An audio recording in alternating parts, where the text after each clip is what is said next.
Hi. This is The Glass Castle by Jeanette Wall. Chapter 1.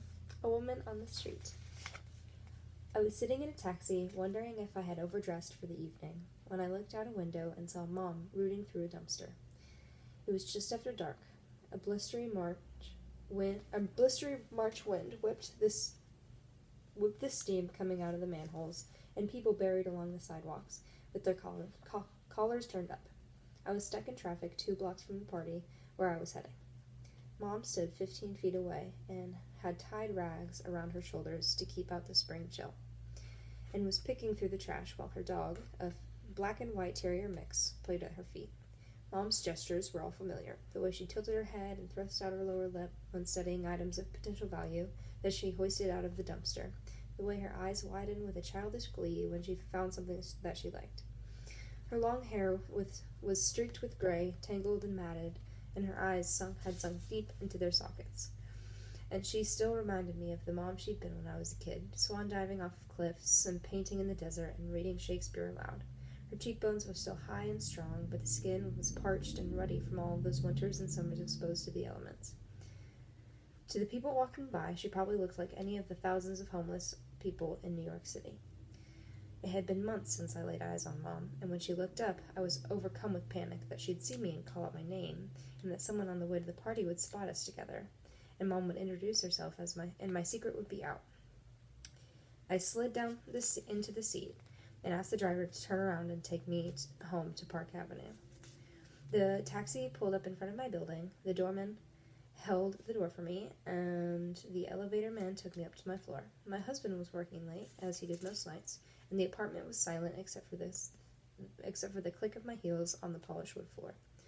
I was still rattled from seeing Mom, the unexpectedness of coming across her, the sight of her rooting happily through the dumpster. I put some Vivaldi on, hoping that the music would settle me down. I looked around the room, and there were the turn-of-the-century bronze and silver vases, and the old books with worn leather spines that I'd collected at flea markets. There were the Georgian maps I had framed, and the Persian rugs, and the overstuffed leather armchair. I liked to sink into it at the end of the day. I tried to make a home for myself here. I tried to turn the apartment into sort of a place where the person I wanted to be would live, but I could never enjoy the room without worrying about Mom and Dad, huddled on a sidewalk grate somewhere. I fretted about them, but I was embarrassed by them too, ashamed of myself for wearing pearls and living on Park Avenue, while my parents were busy keeping warm and finding something to eat. What else could I do? I tried to help them countless times, but Dad would insist that they didn't need anything, and Mom would ask for something silly like a perfume atomizer or membership in a health club. They said that they were living the way that they wanted to. After ducking down into the taxi so Mom wouldn't see me, I hated myself. I hated my antiques, my clothes, and my apartment. I had to do something, so I called a friend of Mom's and left a message. It was our system of staying in touch. It always took Mom a few days to get back to me, but when I heard from her, she sounded, as always, cheerful and casual, as though we'd had lunch the day before. I told her I wanted to go see her, and suggested that she drop by the apartment, but she wanted to go to a restaurant. She loved eating out, so we agreed to meet for lunch at her favorite Chinese restaurant. Mom was sitting at a booth studying the menu when I arrived. She'd made an effort to fix herself up. She wore a bulky gray sweater with only a few light stains, and black leather men's shoes. She washed her face, but her neck and temples were still dark with grime. She waved enthusiastically when she saw me. "It's my baby girl," she called out. I kissed her cheek. Mom had dumped all the plastic packets of soy sauce and the duck sauce, and now hot and spicy mustard from the table into her purse. Now she'd emptied a wooden bowl of dried noodles into it as well. "A little snack for later on," she explained. We ordered. Mom chose the seafood delight. "You know how I love my seafood," she said. She started talking about Picasso. She had seen a retrospective of his work and decided he was hugely overrated. All the Cubist stuff was gimmicky, and as far as she was concerned, he hadn't really done anything worthwhile after his Rose period. "I'm worried about you," I said. Tell me what I can do to help." Her smile faded. "What makes you think I need your help?" "I'm not rich," I said, "but I have some money. Tell me what it is you need." She thought for a moment. I can use an electrolysis treatment. Be serious. I am serious. If a woman looks good, she feels good. Come on, Mom. I felt my shoulders tightening, the way they invariably did during these conversations. I'm talking about something that could help you change your life, make it better. You want to help me change my life? Mom asked. I'm fine. You're the one who needs help. Your values are all confused. Mom, I saw you picking through trash in the East Village a few days ago. Well, people in this country are too wasteful. It's my way of recycling. She took a bite of her seafood delight. Why didn't you say hello? I was too ashamed, Mom. I hid. Mom pointed her chopsticks at me. You see? She said. Right there. That's exactly what I'm saying. You're way too easily embarrassed. Your father and I are who we are. Accept it. And what am I supposed to tell people about my parents? Just tell the truth, Mom said. That's simple enough. Chapter 2. The Desert. I was on fire. It was my earliest childhood memory. I was 3 years old, and we were living in a trailer park in southern Arizona, whose name I never knew. I was standing on a chair in front of the stove, wearing a pink dress my grandmother had bought for me. Pink was my favorite color. The dress's skirt stuck out like a tutu. I liked to spin around in front of the mirror, thinking I looked like a ballerina. But at the moment, I was wearing the dress to cook hot dogs. Watching them swell and bob in the boiling water as the late morning sunlight filtered in through the trailer's small kitchenette window. I could hear Mom in the next room singing while she worked on one of her paintings. Juju, our black mutt, was watching me. I stabbed one of the hot dogs with a fork and bent over and offered it to him. The wiener was hot, so Juju looked at it tentatively, and when I stood up, it started stirring the hot dogs again. I felt a blaze of heat on my right side. I turned to see where it was coming from and realized my dress was on fire. Frozen with fear, I watched the yellow and white flames make a ragged brown line up the pink fabric of my skirt and climb up my stomach. Then the flames leaped up, reaching my face. I screamed. I smelled the burning and heard a horrible crackling as the fire singed my hair and eyelashes. Juju was barking. I screamed again. Mom ran in to help me. Mommy, help me, I shrieked. I was still standing on the chair, swatting at the fire with a fork I had been using to stir the hot dogs. Mom ran out of the room and came back with one of the army surplus blankets. I hated it because the wool was so scratchy. She threw the blanket around me to smother the flames. Dad had gone off in the car, so Mom grabbed me and my younger brother, Brian, and hurried over to the trailer next to ours. The woman who lived there was hanging the laundry on her clothesline. She had clothespins in her mouth. Mom, in an actually calm voice, explained what had happened and asked if we could please have a ride to the hospital. The woman dropped her clothespins and laundry right there in the dirt without saying anything and ran for her car. When we got to the hospital, nurses put me on a stretcher, and they talked in loud, worried whispers. They cut off what was left of my fancy pink dress with a shiny pair of scissors. When they picked me up, laid me flat on a big metal bed, piled with ice cubes, and spread some of the ice all over my body. A doctor with silver hair and black-rimmed glasses led my mother out of the room.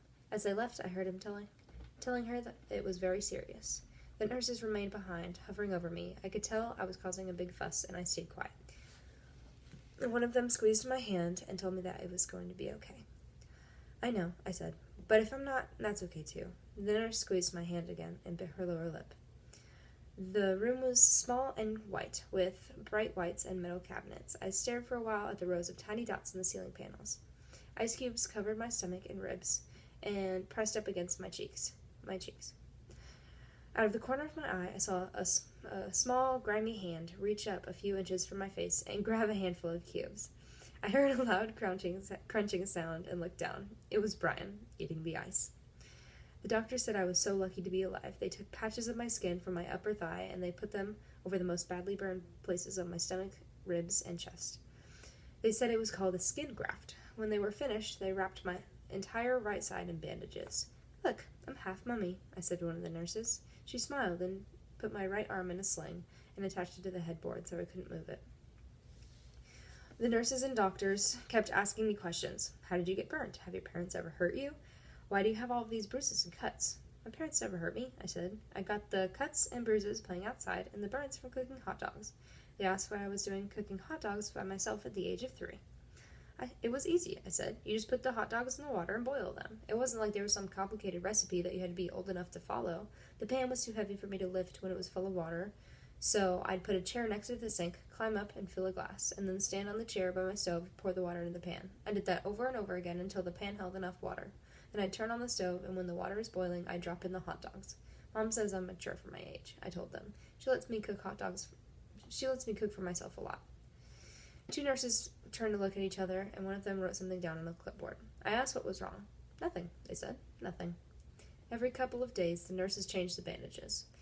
They would put the used bandage off to the side, wadded and covered with smears of blood and yellow stuff, and little pieces of burned skin, and they'd apply another bandage, a big gauzy cloth, to the burns. At night, I would run my left hand over the rough, scabby surface of the skin so that wasn't covered by the bandage. Sometimes I'd peel off scabs. The nurses told me not to, but I couldn't resist pulling on them real slow to see how big a scab I could get loose. Once I had a couple of them free, I'd pretend they were talking to each other in cheeping voices. The hospital was clean and shiny. Everything was white, the walls, the sheets, and the nurses' uniforms, or silver, the beds, the trays, and the medical instruments. Everyone spoke in polite, calm voices. It was so hushed that you could hear the nurses' rubber-soled shoes squeaking all the way down the hall. I wasn't used to quiet and order. I liked it. I also liked it that I had my own room, since in the trailer I shared one with my brother and my sister. My hospital room even had its very own television set up on the wall. We didn't have a TV at home, so I watched it a lot. Red Buttons and Lucille Ball were my favorites. The nurses and doctors always asked how I was feeling and if I was hungry or needed anything. The nurses brought me delicious meals 3 times a day with a fruit cocktail or Jell-O for dessert, and changed the sheets even if they still looked clean. Sometimes I read to them and told me that I was very smart and could read as well as a 6-year-old. One day, a nurse with wavy yellow hair and blue-eyed makeup was chewing on something. I asked her what it was, and she told me it was chewing gum. I had never heard of chewing gum, so she went out and got me a whole pack. I pulled out a stick and took off the white paper and shiny silver foil under it, and studied the putty-colored gum. I put it in my mouth and was stunned by the sharp sweetness. "It's really good," I said. "Chew on it, but don't swallow it," the nurse said with a laugh. She smiled real big and then brought in the other nurses so they could watch me chew my first ever piece of gum. When she brought me lunch, she told me I had to take out my chewing gum, but she said not to worry because I could have a new stick after eating. If I finished the pack, she would buy me another, and that was the thing about the hospital. You never had to worry about running out of stuff like food or ice or even chewing gum. I would have been happy staying in that hospital forever. When my family came to visit, their arguing and laughing and singing and shouting echoed through the quiet halls. The nurses made hushing noises, and Mom and Dad and Lori and Brian lowered their voices for a few minutes, and they slowly grew loud again. Everyone always turned and stared at Dad. I couldn't figure out whether it was because he was so handsome or because he had called people partner or Goomba, and he threw his head back when he laughed. One day, Dad leaned over my bed and asked if the nurses and doctors were treating me okay. And if they were not, he said, he would kick some asses. I told Dad how nice and friendly everyone was. "Well, of course they are," he said. "They know you're Rex, Wall's daughter." When Mom wanted to know what it was the doctors and nurses were doing that was so nice, I told her about the chewing gum. "Ugh," she said. She disapproved of chewing gum. She went on, "It was a disgusting low-class habit, and the nurse should have consulted her before encouraging me in such a vulgar behavior. She said she was going to give that woman a piece of her mind, by golly. After all," Mom said, "I am your mother, and I should have a say in how you're raised." "Do you guys miss me?" I asked my older sister Lori during one visit. "Not really," she said. "Too much has been happening." "Like what?"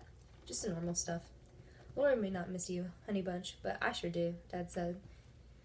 "You shouldn't be in this antiseptic joint." He sat down on my bed and started telling me the story about the time Lori got stung by a poisonous scorpion. I had heard it a dozen times, but I still liked the way Dad told it. Mom and Dad were out exploring in the desert when Lori who was 4, had turned over a rock and a scorpion was hiding under it and stung her leg. She had got into convulsions and her body had become stiff and wet with sweat. But Dad didn't trust the hospital, so he took her to a Navajo witch doctor who cut open the wound and put a dark brown paste in it and said some chants, and pretty soon Lori was good as new. "Your mother should have taken you to that witch doctor the day you got burned," Dad said. "Not these heads up their asses med school quacks." The next time they visited, Brian's head was wrapped in a dirty white bandage with dried blood stains. Mom said he had fallen off the back of the couch and cracked his head open on the floor, but she and Dad decided not to take him to the hospital. There was blood everywhere, Mom said, but one kid in the hospital at a time is enough. Besides, Brian's head is so hard, I think the floor took more damage than he did. Brian thought that was hilarious, and just laughed and laughed. Mom told me she had entered my name in a raffle at the fair. I'd won a helicopter ride. I was thrilled. I had never been on a helicopter or a plane. When do I get to go on the ride, I asked. Oh, we already did that, Mom said. It was fun. And then Dad got into an argument with the doctor. It started because Dad thought I shouldn't be wearing bandages. Burns need to breathe, he told the doctor. The doctor said bandages were necessary to prevent infection. Dad stared at the doctor. To hell with infection, he said. He told the doctor that I was going to be scarred for the rest of my life because of him. But by God, I wasn't the only one who was going to walk out of there scarred. Dad pulled back his fist as if to hit the doctor, who had raised his hands and backed away. Before anything could happen, a guard in a uniform appeared and told Mom and Dad and Lori and Brian that they would all have to leave. Afterward, a nurse asked me if I was okay. Of course, I said. I told her I didn't care if I had some silly old scar. That was good, and she said, because from the look of it, I had other things to worry about. A few days later, when I had been in the hospital for about 6 weeks, Dad appeared alone in the doorway of my room. He told me we were going to check out Rex Wall's style. Are you sure this is okay? I asked. You just trust your old man, Dad said. He unhooked my right arm from the sling above my head, and he held me close. I breathed in his familiar smell of Vitalis whiskey and cigarette smoke. It reminded me of home. Dad hurried down the hall with me in his arms, and a nurse yelled for us to stop, but Dad broke into a run. He pushed open an emergency exit door and sprinted down the stairs and into the street. Our car, a beat-up Plymouth we called the Blue Goose, was parked around the corner with the engine idling. Mom was up front, Lori and Brian in the back with Juju. Dad slid me across the seat next to Mom and took the wheel. You don't have to worry anymore, baby, Dad said. You're safe now. That's it. I love you.